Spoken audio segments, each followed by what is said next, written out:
नमस्कार दर्शक बंधु जय जगन्नाथ आपणकर प्रिय सीरियल मो सिंदूर अधिकार अच्छी किसी जबरदस्त सीन आशा करुच्ची आज प्रोमोटी आपण मानक निश्चय भल लगे।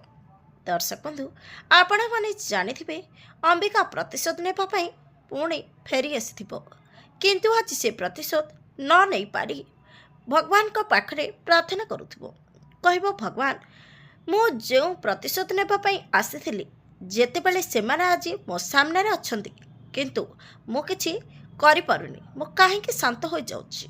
ନାଇଁ ଦେବୀ ମା, ମୁଁ ବିଲକୁଲ ବି ମୋ ମମ୍ଙ୍କର ଆଶା ଆଉ ଭରସାକୁ ଭାଙ୍ଗିବାକୁ ଚାହୁଁନି।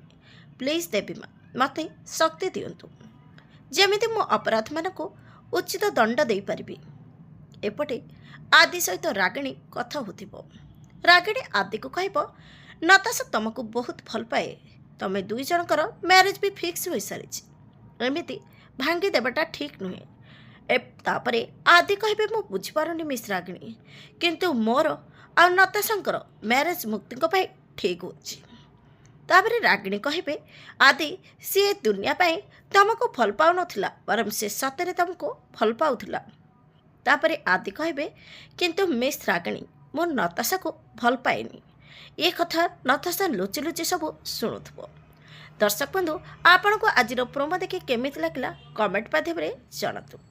ଆଜି ରାତି 8:30ରେ ଦେଖନ୍ତୁ ମୋ ସିନ୍ଦୂରର ଅଧିକାର।